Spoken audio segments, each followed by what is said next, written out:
Ladies and gentlemen, let me ask you something. What are you still holding on to? What silent weight do you carry, tucked behind your smiles and routines, that quietly shapes the way you move through the world? Because here's the truth. The most dangerous burdens are the ones we've grown so used to carrying. We've forgotten they're not ours to hold. By the time you reach 70, you've earned something sacred. Clarity, not the kind found in books or whispered in self-help seminars, but the clarity that comes from having lived through storms and still waking up to sunlight. And with that clarity comes a choice. What do you keep? And what do you finally set down? This is not just about cleaning out closets or dusting off old memories. It's about a deeper, more powerful release. It's about choosing peace, deliberately, unapologetically, and completely. So today, we talk about 5 things to throw away after 70. If you want to live lighter, freer, and with the kind of happiness that doesn't fade. And trust me, number 3, most people never see it coming. Before we dive in, let us know in the comments where you're tuning in from. We love seeing this community come together from all around the world. And if you haven't already, hit that subscribe button. You're not just watching a video, you're joining a movement of people choosing growth, no matter the age. Let's begin. The first thing to throw away, the need to prove yourself. For decades, life can feel like a stage. You spend your younger years trying to prove you're good enough, to a boss, to your children, to society, maybe even to your younger self. You chased approval, achievements.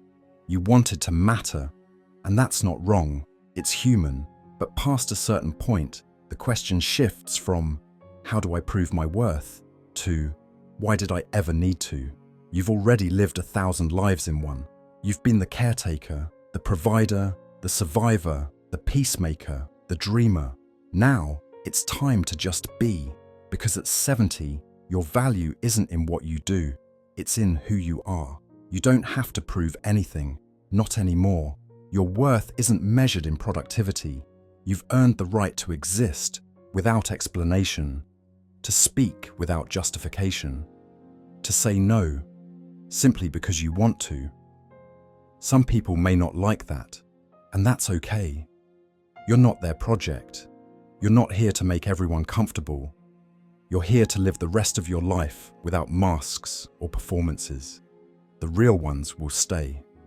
The ones who value your presence, not your perfection. The second thing to let go of, the myth of too late. This one is sneaky.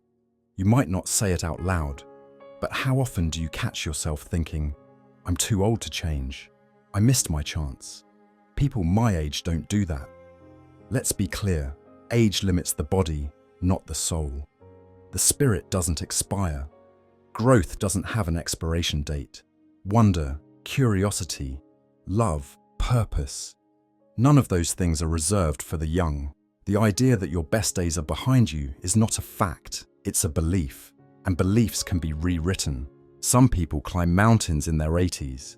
Others write books, start businesses, take up painting, fall in love. Not because they're trying to make up for lost time, but because they understand something vital. Living is not something you retire from.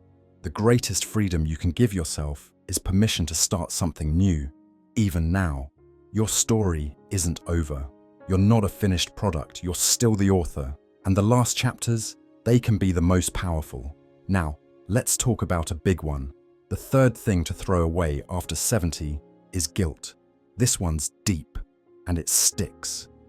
Guilt over mistakes, guilt over not doing more, guilt over saying too little or too much, guilt over being human. It's the voice that says, you should have done better. But here's what guilt rarely says.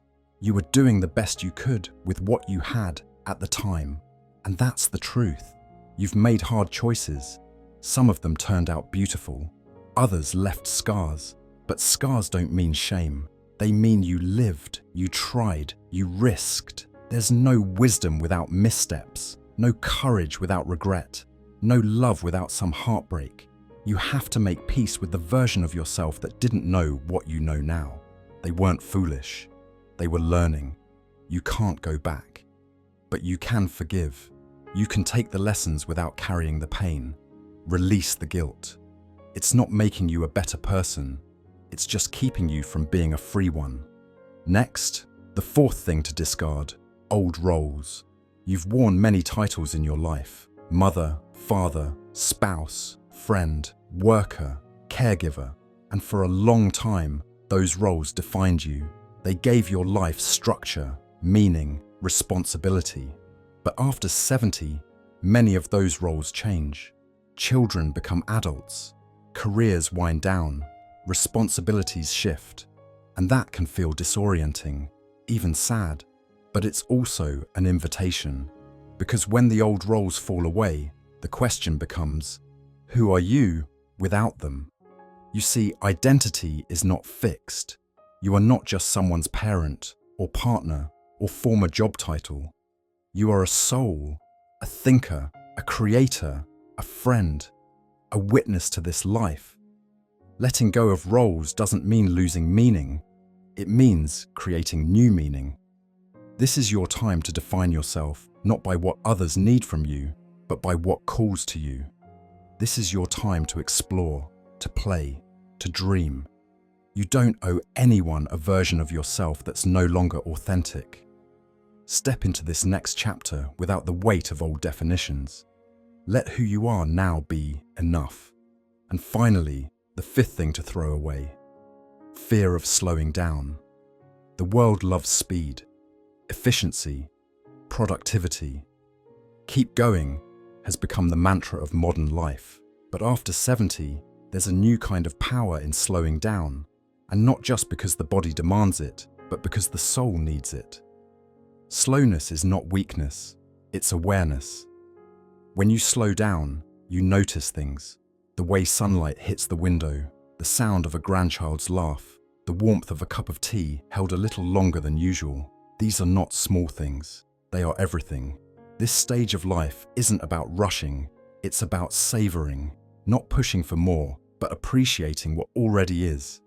Fear of slowing down is really fear of becoming invisible or irrelevant. But presence is not measured in how fast you move. It's measured in how deeply you live. Let yourself slow down without guilt, without apology. Let this be your season of depth, not distraction. You make space for presence, real, grounded, moment-to-moment awareness. It's something that's rare in our world. There's always a next thing, a new worry, a future plan or past regret clawing at your attention. But what if this, right now, is enough? Not the next vacation, not the next grandchild's wedding, not the perfect day you keep hoping will come. Just this, the rhythm of your breath, the sound of trees outside your window, the simple joy of waking up, stretching and realizing you're still here, still alive. Presence is where joy lives. It's not found in a future fantasy or a polished past. It's right here, in this breath, in this beat of silence, in this ordinary, sacred now. The gift of growing older isn't just in what you've survived. It's in the ability to recognize what matters while it's happening. Don't miss the moment trying to perfect it. Don't wait for the noise to stop to feel peace. Find it in the noise. Find it in the pause between distractions. That's what freedom feels like. And when you reclaim your presence, you reclaim your voice, you start saying things that matter, things you used to hold back. You say no without explaining. You say, I love you without hesitation. You say, I forgive you, not for them, but for your own release. There's a special kind of courage that comes with age, the kind that's born from watching time slip through your fingers and realizing it's too precious to waste on silence. You no longer bite your tongue out of fear. You speak because you've earned your truth. And let's be clear, your voice doesn't have to be loud. It just has to be real. Say what you mean. Say what you've been holding. Say it now, while you can, while it still matters. You don't have to be a preacher or a poet. You just have to be honest. And when you do that, something beautiful happens. The people who love you really love you.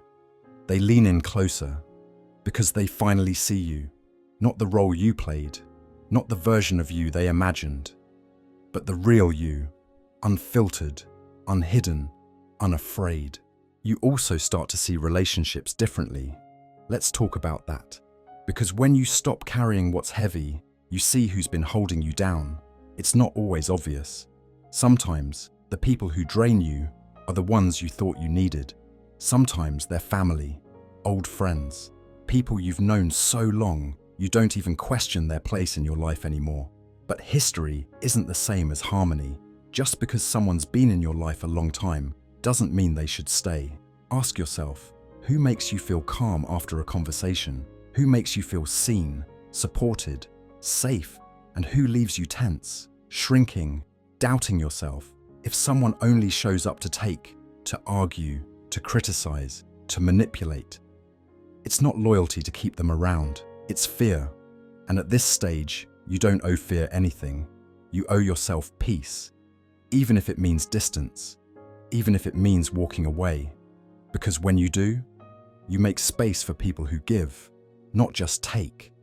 People who see your light, people who honor your journey, people who don't need anything from you except your presence.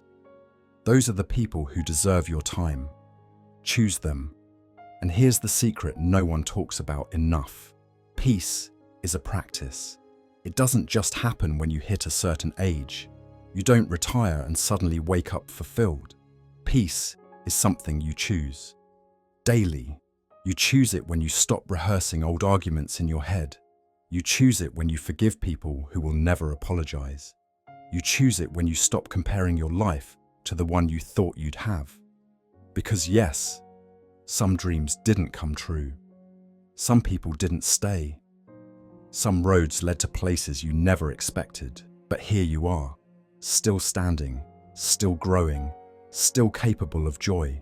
Peace isn't found by getting everything right. It's found by letting go of the idea that you had to. It's found in quiet mornings, in unexpected laughter, in knowing that you're not chasing anything anymore. You're simply being, and that's enough. Finally, when you throw away what no longer serves you, you become light enough to fly. You start realizing that life, even in its final chapters, can still surprise you. It's not too late to feel wonder. It's not too late to fall in love with life again, with sunrises, with music, with laughter, with yourself.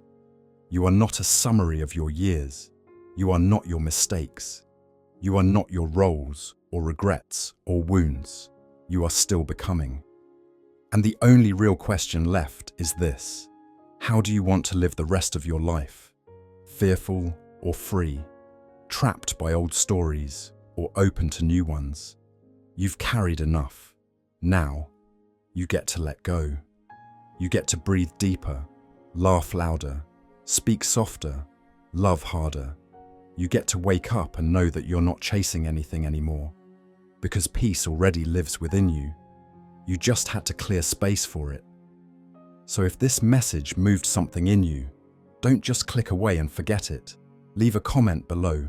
Tell us what you're ready to release, or simply where in the world you're watching from.